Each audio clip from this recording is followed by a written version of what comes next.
Ganito kalaking apoy ang bumulabog sa mga residente ng Nia Road sa Barangay Piñahan, Quezon City mag-alauna na madaling araw kanina. Mabilis ang pagkalat ng apoy sa magkakadikit na bahay na gawa sa light materials.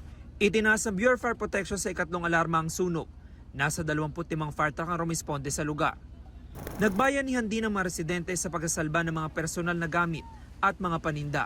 Ang ibang bumbero gumamit na rin ng hagdan at pumeso sa mga bubong para malapit ang mga pagbuga ng tubig. Halos 30 minuto na po nakakalipas ng sumiklab yung sunog dito sa residential area pero patuloy pa rin po itong inaapula ng mga bumbero. Gumapang na rin po kasi yung apoy sa loob ng mga eskinita. Bumalik ang takot sa mga residente, lalo pat nasunugan ng marami nilang kapitbahay noong March 6. Si Rosie hindi lang bahay ang natupok, maging ang kabuhayang sari-sari store. Bigla na lang may sumigaw na sunog. Paglabas ko ng tindahan, ang laki na ng apoy. Ang senior citizen na si Luz Viminda, iilang gamit lang ang naisalba. Nakita namin, malaki na yung apoy. Pagpasok namin, di na kami makapasok nga. Takbo na lang ng mga bata, yung ito nga, saka yung mga damit.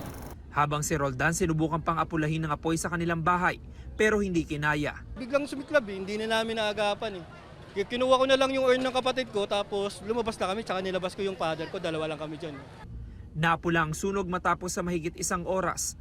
Ayon sa BFP, tinatayang nasa 15 bahay ang natupok. Inaalam pa ang kabuang bilang ng mga pamilyang naapektuhan. Iniimbestigahan din ang sanhi ng apoy. Sa initial investigation po ng ating mga investigador, galing po sa isang partially damaged na bahay yung nasunog noong nakaraan, pero walang nakatira, bakante. And wala ring supply ng kuryente. Tingin ng ilang residente sinadya umano ang sunog. Kamakailan binigyan daw sila ng hanggang May 30 ng local government para umalis dahil tatayuan ng vertical housing ang lugar. Talaga sinadya na kasi pinaparis na nga talaga kami dyan. Papavolunteer na nga sana kami itong may usapan na kami diyan sa City Hall. Nagulat na kami, biglang nasunog. Pumayag na kami nung meeting namin na aalis kami. Pumayag din kami doon sa ibibigay nila. Magbabaklas kami ng bahay namin. Tapos kailangan pa ganyan din kami. Hindi naman sang-ayon ng mga taga-barangay sa hinala ng mga residente.